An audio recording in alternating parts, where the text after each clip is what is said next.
그물 비유 시작해 보겠습니다. 또 천국은 마치 바닷가에 치고 각종 물고기를 모으는 그물 같으니 그물에 가득함에 물가로 끌어내고 앉아서 좋은 것은 그릇에 담고 못된 것은 내버리느니라. 세상 끝에도 이러하리라. 천사들이 와서 의인 중에서 악인을 갈라내어 풀무불에 던져 넣으리니 거기서 울며 이를 갈리라. 마태복음 13장 47절부터 50절까지 말씀입니다. 자, 지금 이제 하나님 나라 비유를 계속 설명하고 있어요. 진짜 보석인 그것을 소유하는 거, 예수를 소유하는 거, 그게 하나님 나라다. 우리가 이득을 보고 하는 게 아니다라고 하는 걸 얘기했어요. 그죠? 그러면 그물 비유를 통해서 보여주는 하나님 나라는 뭐냐? 그걸 좀 명확하게 살펴볼 필요가 있어서 살펴보고자 합니다. 자, 그물 비유 오늘 말씀을 나가져 버렸네. 해석해보면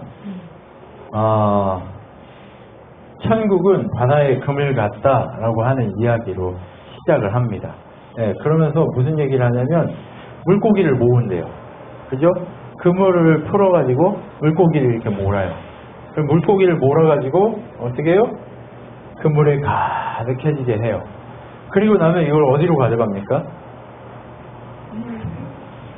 그물을 당겨가지고 배에다 실으려고 하면 배가 뒤집어지니까 이걸 끌고 어디로 가요? 배가 작으니까. 네, 물투로 가야죠. 그래서 물투로 가가지고 어떻게 해요? 좋은 놈은 그릇에다가 담고 안 좋은 건 어떻게 해요? 네, 그냥 버리는 거죠. 물투로 가가지고 그런 일들이 하는 거죠. 그래서 근데 이 이야기가 어떤 이야기다라고 이제 성경이 얘기하냐면 세상 끝이 되면 천사가 와서 악한 거는 풀무불에 넣었는다, 심판이 있는다 라고 얘기하면서 슬피 울며 이를 갈고 있을 거다라고 얘기합니다. 여러분, 그물 한번 이제 오늘은 하나하나 좀 살펴볼 필요가 있어요. 자, 그물, 바다는 여기서 어떤 걸까요? 바다는 세상. 네, 지금 세상을 살고 있는, 지금 우리가 사는 이 세상을 지금 바다라고 설명한 거예요. 그 그물은 뭘까요? 그물은 예수님. 이 그물은 예수님이라고 얘기할 수도 있겠지만 복음 자체예요. 네, 복음이 어떻게 됐어요? 세상에 복음이 이렇게 뿌려졌어요. 복음이 뿌려지니까 어떻게 됐어요? 사람들이 반응한 사람들이 그 반응했다는 의미예요. 그게 반응해가지고 어떻게 됐다? 네, 그물 안에 다 들어왔다. 근데 그물 안에 들어왔는데 어떤 놈은 좋은 놈이고 어떤 놈은 안 좋은 놈이다. 그래서 어떤 놈은 좋은 놈이어서 좋은 고기는 그릇에다 넣어서 가져가고 나쁜 거는 바다에 던진다. 이렇게 얘기했어요. 그물 안에도 좋은 놈과 나쁜 놈이 있냐 이 얘기예요. 그러니까 지금 이 이야기는 뭐냐면 하나님을 아는 사람들 사이에서 이야기해요. 이미 밖에 있는 사람들하고는 이미 그 얘기가 게임이 아닌 거예요. 그런데 복음이 뿌려져가지고 어떻게 됐어요? 사람들이 반응해가지고 그 속에 들어와서 복음에 반응해서 반응한 자들이 어떻게 했어요? 끌려와서 한 공동체로 모였는데 마지막 때가 되니까 어떻게 했다? 진짜와 가짜가 나뉘어지더라 라고 하는 얘기를 하고 있는 거예요. 그죠? 진짜와 가짜가 나뉘어지니까 함께 그 공동체에 있는 사람인 줄 알았는데 어떤 인간은 진짜고 어떤 인간은 가짜였다. 요 얘기를 하고 있는 겁니다. 자, 그런데 요거하고 비슷한 비유가 요거를 그러면 좋은 놈이 어떤 놈인지를 명확하게 보여줘야 되잖아요. 나쁜 놈은 어떤 놈인지 명확하게 구별이 돼야 되잖아요. 그래서 하나님 나라 비유 중에 비슷한 비유가 있어서 요거를 한번 끌어와 봅니다. 마태복음 22장에 가면 혼인잔치 비유가 나옵니다. 그런데 혼인잔치에 가서 사람을 초대해요. 유명한 사람들을 초대하니까 다들 뭐라고 그래요? 세상에 속해가지고 난 바빠서 난 뭐해서 안 돼 이렇게 얘기하니까 또 종을 보냈더니 길거리 내거리에 보냈더니 사람을 잡아 막 종을 잡아서 죽여버리고 막 이러니까 어떻게 해요? 군대를 보내가지고 다 죽이고 어디 가서 길거리 지나다가 걸리는 놈마다 모두 다 데려와라. 모두 다 데려와가지고 잔치에 참여하게 해라 라고 했어요. 그렇게 잔치에 참여하라고 하니까 내거리 길에 가서 사람을 만나는 대로 혼인잔치에 청하여 오라 한데 종들이 길에 나가 악한 자나 선한 자, 좋은 놈이나 나쁜 놈이나 악한 자나 선한 자나 지금 구별 없이 다 데려왔어요. 그죠? 만나는 대로 데려오니 혼인잔치에 손님들이 가득했어요. 그런데 임금이 손님을 보러 들어올 때 거기서 예복을 입지 아니한 한 사람을 보고 친구야 어찌하여 예복을 입지 않고 여기 들어왔느냐 하니 그가 아무 말도 못하고는 임금이 사관들에게 말하되 그 손발을 묶어 바깥 어두운 데에 던지라. 거기서 슬피 울며 이를 갈게 되리라 하시니라. 청함을 받은 자는 많되 택함을 입은 자는 적다. 이렇게 얘기했어요. 자 보세요. 세상에 속해 있는 사람들은 아예 혼인잔치에 오지도 않아요. 근데 혼인잔치에 왔던 사람들 중에 그 중에는 죄인도 있고 의인도 있고 세상이 보기에 죄인 의인이에요. 여기서 죄인 의인은요 세상이 보기에 죄인 의인이에요. 그런데 임금이 나타나서 주님이 나타나서 예수 그리스도 바로 아버지 하나님이 나타나서 딱 보는 거예요. 보고 나서 어떻게 해요? 네, 봤더니 예복을 입었냐 안 입었냐로 진짜와 가짜를 따지는 거예요. 지금 죄인이냐 아니냐 의인이냐 아니냐 요 문제 아니에요. 세상 사람들은요 자꾸 저 사람은 의로워서 하나님이 기뻐하시 이런 게 아니라고요. 택함 받았다는 것의 의미는요 예수 그리스도 그분이 주신 세마포 옷을 입었냐 안 입었냐의 그 기준으로 좋은 물고기냐 나쁜 물고기냐의 그 기준이 뭐라고요? 크고 작고의 문제가 아니에요. 뭐였어요 그럼? 예복을 입었냐 안 입었냐예요. 여기서 예복은 뭘까요? 예복은 누가 줘요? 내가 막 입는 거예요? 아니요. 예식장에 가면 그 예식장 혼인잔치에 주인이 예복을 준비해놔요. 그러면 그 예복만 뒤집어 쓰면 되는 거예요. 근데 그것조차도 안 뒤집어 쓴 인간이 있다는 거죠. 근데 보세요. 임금이 얘기해요. 예복을 입고 안 입고로 양쪽으로 나뉘는 거예요. 근데 여기서 얘기하는 걸 들어보면 청함을 받은 자는 많되 택함을 입은 자는 적다라고 얘기하는 걸 통해서 예복 입은 자가 많을까요? 안 입은 자가 많을까요? 안 입은 자가 많다는 얘기예요. 네. 그러니까 이게 우리의 거룩하고 의롭고 우리의 생각, 우리의 마음 이런 게 아니라니까요. 하나님 보시기에 너는 예복 입었구나 안 입었구나의 문제로 따져보시겠다. 이게 보면 참 신기하죠? 네. 좋은 물고기가 뭔지 예복 입었냐 안 입었냐로 따지는데 예복은 내 것도 아니야. 그런데 에베소에 보면 이 믿음을 누가 줘요? 하나님이 주셔서 어떻다고? 선물로 줘가지고 믿게 하셨다 이 얘기예요. 근데 예복이라는 건 뭐예요? 예수 그리스도 그분의 이름으로 내가 거룩한 세마포 옷을 입었다라고 믿고 확신하고 그분이 주인인 것을 알고 살아가는 삶. 세상을 바라보고 사는 게 아니라 바로 예복을 바라보고 사는 삶. 예복 입은 자의 그 삶으로 그렇다고 세상에서 열심히 살지 말라는 얘기 아니에요. 죽도록 열심히 하라고 얘기해서 구할 것은 충성이라고 얘기했잖아요. 죽도록 충성하라 얘기하잖아요. 그죠? 충성해야 돼요. 그런데 진짜 하나님이 바라시는 건 뭐냐? 그 충성이 뭐예요? 이 땅에 내 왕국을 만들려고요? 아니요. 그 나라 그것을 위해서 살아가라고 요 얘기하는 거예요. 자 그러면서 어때요? 청함 받은 자는 많은데 택함 받은 자가 적은 이 상황을 정확하게 보여주면서 그물은 잔치고 좋은 고기는 예복이고 천사는 사환이고 풀무는 바깥 어두운 데 던져지는 거예요. 바깥 어두운 데는 지옥이죠. 여러분 마지막 때가 되면 이런 현상이 일어날 거다라고 얘기하는 이 장면과 너무 똑같잖아요. 그죠? 네. 그러면 청함 받은 자는 많되 택함 입은 자가 적다라고 얘기하시는 이유가 뭘까? 우리 오병이어 잘 알잖아요. 그렇죠? 오병이어를 한번 읽어봅시다. 무리를 명하여 잔디에 앉히시고 떡 5개와 물고기 2마리를 가져서 하늘을 우러러 축사하시고 떡을 떼어 제자들에게 주시매 제자들이 무리에게 주니 다 배불리 먹고 남은 조각을 12바구니에 차게 두었으며 먹은 사람은 여자와 어린이 외에 5,000명이나 되었더라. 예수께서 즉시 제자들을 재촉하사 자기가 무리를 보내는 동안에 배를 타고 앞서 건너편으로 가게 하시고 무리를 보내신 후에 기도하러 따로 산에 올라가시니라. 저물매 거기 혼자 계시더라. 이렇게 얘기해요. 자 보세요. 5,000명이 모였어요. 그러면 한 2, 3만 명이 모여 있다는 거예요. 그러면 우리 같으면 어떻게 해요? 이 사람들을 데리고 뭔가를 해보려고 할 거잖아요. 그죠? 그런데 예수님은 어떻게 해요? 그냥 무리를 보내요. 무리를 보내요. 그리고 누구? 제자들도 배를 타게 해서 보내요. 그리고 누구만? 본인 혼자 산으로 올라가시는 거예요. 자, 뭐예요? 보통 우리 같으면 벌써 거기다 교회 지었고 벌써 거기서 천막이라도 지어가지고 난리가 났을 거예요. 네.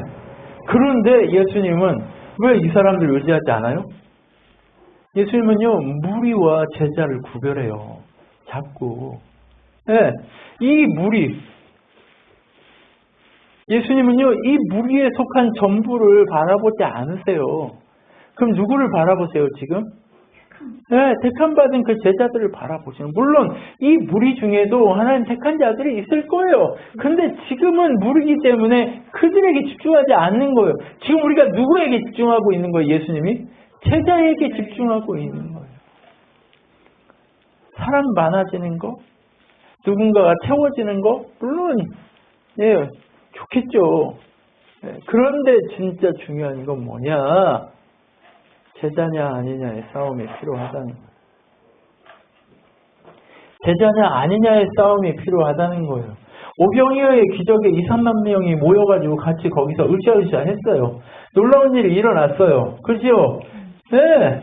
보리떡 5개와 물고기 2마리를 가지고 2, 3만 명이 먹고 남은 조각을 12광줄이 모았다고. 이 12광줄이 이제 지난번에 뭐 다 설명해드렸기 때문에 더 많은 의미들이 있지만 네, 물론 하나님 백성 중에 12광주리로 이렇게 백성에 속한 자들이 모이게 될 거다라는 것을 상징적으로 보여주는 나중에 이제 오병이의 기적 얘기할 때 또 그걸 하겠지만 그것이 오늘 중요한 게 아니라 오늘 중요하게 봐야 될 포인트는 뭐냐면 누구다? 네, 무리냐 제자냐의 싸움을 하게 하신다는 거예요. 하나님은. 무리를 바라보지 않으신다는 거예요. 한 사람이 그 택함 받은 한 사람이 있다면 그것으로 족하다는 거예요. 네. 무엇이 중요해요? 네, 금을 비우는요, 바로 그 택한 자. 마지막 때가 되면 하나님이 택한 자를 다 택한 자와 아닌 자를 구별하시겠다. 요 얘기하고 싶은 거예요. 그러면서 비슷하게 그러면 택함 받은 자는 누구냐? 제자로 부름받은 자들을 얘기하고 있다라고 얘기하고 싶으신 거죠. 네, 분리해서 설명하는 이 장면을 통해서 금을 비유가 얘기하고 있는 청함 받은 자는 많은데 택함 받은 자가 적다라고 하는 그 지점을 명확하게 보여주는 거예요. 네. 하나님은요 우리에게 이 얘기하고 싶은 거예요. 그렇지만 같이 먹고 마시지만 어떤 사람은 바리새인, 무리, 제자 이렇게 다 분리가 되는 현상을 보게 되는데 마태복음 9장에 가면 이렇게 되어 있습니다. 바리새인들은 이르되 그가 귀신의 왕을 의지하여 귀신을 쫓아낸다 하더라. 예수께서 모든 도시와 마을에 두루 다니사 그들의 회당에 가르치시며 천국 복음을 전파하시며 모든 병과 모든 약한 것을 고치시니라. 무리를 보시고 불쌍히 여기시니 이는 그들이 목자 없는 양과 같이 고생하며 기진함이라. 이에 제자들이 이르되 추수할 것은 많되 일꾼이 적으니 그러므로 추수하는 주인에게 청하여 추수할 일꾼을 보내주소서 하라 하시니라 라고 얘기한단 말이에요. 여기서 우리가 볼 수 있는 게 뭐예요?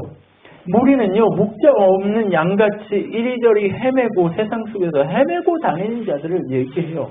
바리새인들은 누구냐면 원수를 상징합니다. 그런데 제자들은 누구냐? 추수할 일꾼을 의미합니다. 그러면 하나님이 오늘 우리에게 요구하고자 하시는 이 내용은 무엇이냐면 너의 존재가 어떤 존재인지를 확인하는 거 1차. 두 번째, 나는 정말 추수할 일꾼으로 하나님이 택함받은 자로 그렇게 부름받아 살게 하셨는가에 대한 고민이 우리에게 2차 주어져야 할 겁니다. 그물 비유를 통해서 하나님이 이 이야기들을 계속해 가시면서 같이 먹고 마시는 그 공동체 안에 있지만 누가 진짜냐 가짜냐를 고민할 필요가 있음을 계속해서 이야기하고 계시다는 거예요. 그래서 그물 비유는 무엇을 우리에게 얘기하고 싶으냐? 심판을 얘기하고 싶어 합니다. 하나님 나라가요, 그물 비유를 통해서 보면 어떻게 시작돼요? 다 모아가지고 좋은 놈은 넣고 나쁜 놈은 집어넣는, 지옥에 넣는다라는 표현을 통해 하나님 나라가 어디서 시작하는 것을 얘기해 준다고요? 심판에서부터 시작한다는 것을 우리에게 보여줘요. 그러면 수많은 사람들 중에 심판에 이르러서 그물 비유가 보여주는 것처럼, 아니 혼인잔치 비유가 보여주는 것처럼 뭐요? 세마포 옷을 입은 사람은 누구라고요? 오늘 말세를 통해서 하나님 나라를 경험한 우리의 삶에 심판이 언젠가는 임하게 될 거다라고 하는 그 고민을 하는 사람. 마태복음 5장에 보면 심령이 가난한 자는 복이 있나니 천국이 저희 것이미요 라고 얘기해요. 여러분, 심령이 가난하다는 게 뭘까요?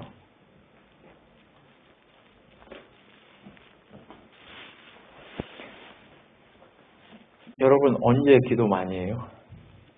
네, 고난이 올 때. 고난이 올 때 누구를 자꾸 바라보게 돼요? 하나님만 바라보게 되잖아요. 그죠? 그 하나님만 바라보게 되는 그 순간, 그것이 심령이 가난한 자예요. 그런데 하나님이 오늘 요구하는 건 뭐예요? 그물 비유를 통해 요구하는 거. 네가 세마포 옷을 입었냐라고 하는 것은 어떤 의미냐면 심령이 가난하냐라고 하는 것이에요. 네가 지금 너의 삶의 모든 순간, 지금 예수님이 언제 올지 모르지만 그 오실 예수를 기다리고 있냐? 심판주로 오실 예수를 기다리고 있냐? 요 싸움을 하고 있냐 아니냐의 싸움인 거예요. 그래서 그물 비유가 우리한테 얘기하고 싶은 건 뭐냐면 심판을 얘기하는데, 어떤 심판? 하나님 나라가 우리에게 수여될 심판, 그것을 기다리면서 어떻게 해요? 살아가는 자. 그 자가 누구다? 좋은 물고기다 라고 얘기하고 싶은 거예요. 심판을 기다리고 있냐 아니냐의 문제인 거예요. 심령이 가난하다는 건요, 바로 그 심판을 기대하며 온전히 언제 오실지 모르는 그 예수를 우리가 나그네의 삶을 살면서 걸어가는 이 삶, 이것이 바로 심령이 가난한 자의 삶이며 세마포 옷을 입은 자의 삶이라고 계속해서 성경이 얘기하고 있는 거예요. 그러면서 뭘 얘기해요? 그 심판에 대해서 얘기하는데 계시록 19장에 보면 이렇게 얘기하고 있습니다. 마지막 때에 전쟁이 있는데 정말 세마포 옷을 입지 않은 자는 사단과 거짓 선지자와 그리고 표를 받은 자와 그 다음에 우상 숭배하는 자들을 하나님이 모아가지고 다 어떻게 해요? 잡아서 심판한 다음에 지옥에 집어넣는다라고 얘기하는 그 얘기를 하고 있는 거예요. 여러분, 그렇게 심판이 마지막에 일어날 텐데 그렇지 않은 자들, 하나님의 백성들은 놀라운 은혜 가운데 하나님 나라를 수여받게 될 거다라고 얘기하고 있는 거예요. 여러분, 그래서 천국 이야기인데 어떤 이야기가 먼저 나와요? 심판 이야기. 지옥에 보내겠다는 이야기가 먼저 나오는 게 그물 이야기입니다. 이 금을 비유를 통해서 온전히 천국의 시작은 어디서부터 시작된다? 심판부터 시작된다고 얘기해요. 그러면 심판이 어때요? 필요해요? 아니면 필요 없어요? 필요한 거죠. 우리에게 하나님 나라를 수여하기 위한 방식이 심판이다 라고 얘기하고 있는 거예요. 다른 곳에서부터 이 하나님 나라가 우리한테 수여되는 게 아니라 이 심판으로부터 하나님 나라가 우리한테 수여된다고 얘기하고 싶은 거예요. 그래서 천국은 어때요?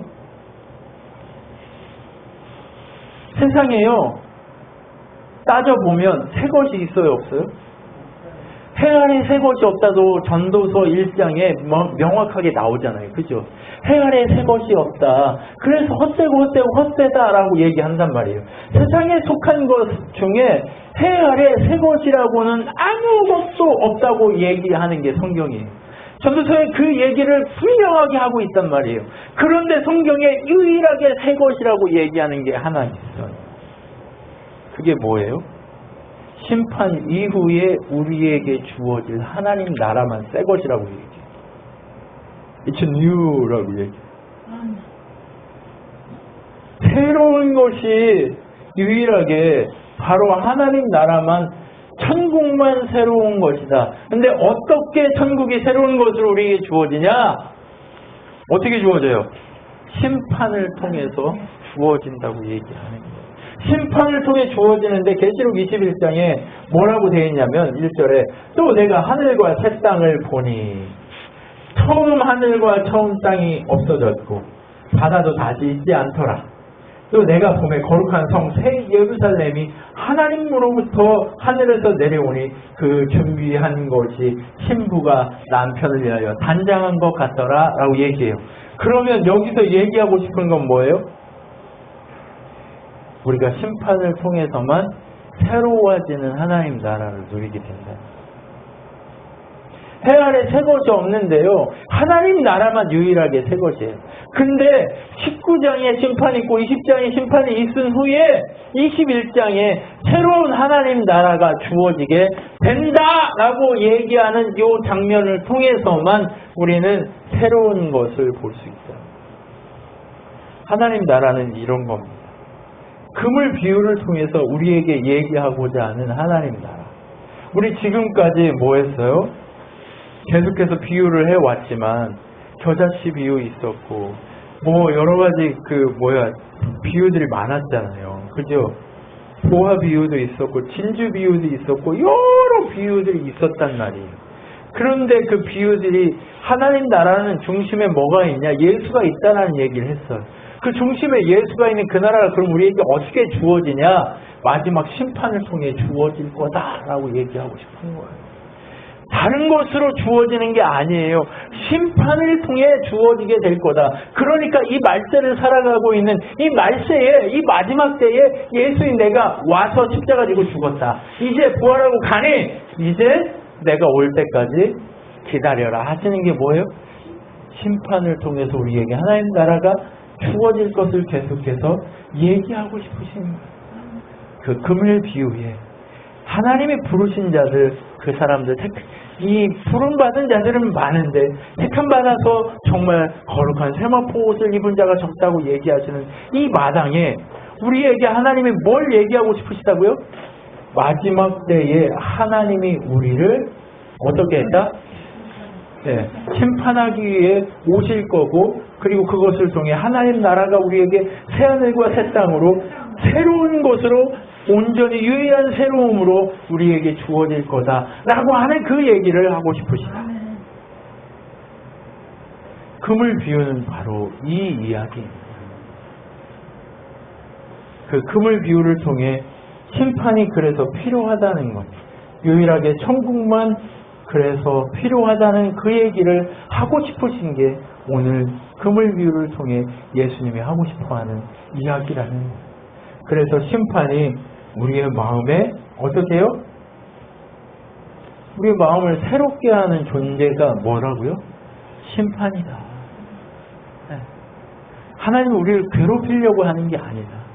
늘 새로워지도록 만들어 가시기 위해 우리를 날마다 어떻게 하신다? 대련하고 힘들게 하고 어렵게 하며 이게 하나님만 바라보고 신뢰할 수 있도록 계속 단련하신다라고 얘기하는 거예요. 우리는요, 이 땅 가운데 사는 자들이긴 하지만 우리의 목적지가 이곳이 아님을 분명하게 성경이 얘기하고 있단 말이에요. 그렇기 때문에 심판을 통해 하나님 나라가 수여되는 그것을 기대하면서 살라고 얘기하는 거예요. 오늘 매일 아침 우리가 잠들잖아요. 그죠? 잠들었다가 깨잖아요. 그쵸? 이게 무슨 얘기예요? 네, 죽었다 사는 이 연습하는 거예요. 근데 그 죽었다 사는 것이 뭐라고요? 심판을 통해 새로운 날, 새날을 우리가 경험하기 시작한다. 2023년은 오지 않습니다. 이제 2023년 지나가고 2024년이 2024년이 오게 될 겁니다. 2024년은요, 하나님이 정말 하나님의 놀라우신 은혜 가운데 뭐 한다? 축복하기를 원하시는 축복의 해로 하나님께서 주시는 마음을 우리가 나누고 싶습니다. 근데 그 축복이라는 게 어떻게 우리에게 주어지냐? 심판을 통해 우리에게 주어지고 있다라고 하는.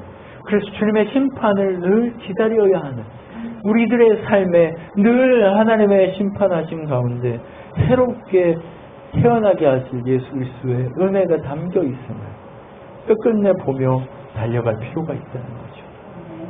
그렇기 때문에 하나님은요, 우리가 아닌 그 나라 그곳에 속했기에 새 곳으로 될 것을 기대하라고 명령하고 계십니다. 하나님 나라를 기대한다는 것, 그것은 다른 것이 아니라, 거룩한 세마포 옷을 입는다는 것은 다른 것이 아니라, 그물에 속해서 좋은 물고기가 된다는 것은 다른 것이 아니라, 하나님이 심판을 통해 우리에게 새하늘과 새 땅 그것을 수여하실 거라는 그 사실을 믿고 살아가는 것, 그것이 바로 오늘 그물 비유를 통해 하나님 우리에게 얘기하고 싶어하는 메시지를 하는 거예요. 여러분, 그렇기 때문에 오늘 우리에게 주요하게 얘기하고 싶으신 그 주님의 마음은 뭐예요? 우리를 죽이려고 심판해요? 아니죠. 우리를 살리기 위한 진짜들은 매 순간마다 주님 오시기로 약속한 그 흔적들이 있나 아닌가를 바라보며 나그네 인생을 산다는 거예요. 여러분, 우리가 진짜 나그네답게 살아가기를 소망합니다. 기도의 능력을 회복하고 그 권세 가운데 그렇게 살아가기를 소망합니다. 정말 하나님이 우리에게 말씀하시고자 하는 그 메시지들을 끝끝내 붙잡고 걸어갈 수 있기를 소망합니다. 하나님 우리에게 향하신 그것이 심판이, 우리를 진짜 심판이 아닌 사랑인 것을 아시고 걸어갈 수 있었으면 좋겠습니다. 기도하겠습니다. 하나님 감사합니다. 세상은 문제가 생기고 어려워지면 왜 나한테만 이루어지냐고 따질 수밖에 없습니다. 그러나 하나님은 우리에게 그것을 따질 것이 아니라 거룩한 세마포 옷을 입은 자로서 온전히 주께서 행하실 그 일을 바라보며 겸손하게 심판하신 하나님 앞에 엎드리는, 그래서 결국 마지막 때에 심판주로 오셔서 우리에게 새로운 하나님 나라를 주실 것을 확신하기를 소망하는 아버지의 마음이 거기 있음을 믿습니다. 하나님, 우리가 세상에 마음을 두고 세상이 천국인 것처럼 살지 않게 하시고 진정 하나님 나라가 우리에게 주어지기 위해 이 세상이 과정인 것을 믿고 그렇게 이 세상에 마음을 두는 것이 아니라 오직 하나님 나라에만 마음을 두기를 소망합니다. 주께서 그렇게 우리를 세워가기를 소망하며 지금 우리 주 예수 그리스도의 은혜와 하나님의 사랑과 성령 하나님의 위로 교통 충만케 하심 가운데 생명을 걸고 우리를 위해 십자가 지시고 그 심판의 보범을 보이신, 그리하여서 하나님 나라 우편에 앉으시며 하나님 나라 소유한 자의 삶을 그렇게 우리에게 보이신 예수 그리스도의 그 권능 앞에 온전히 순종하기로 결단한 우리 친환교회 성도들 머리 위에 영원토록 함께 있을지어다. 아멘.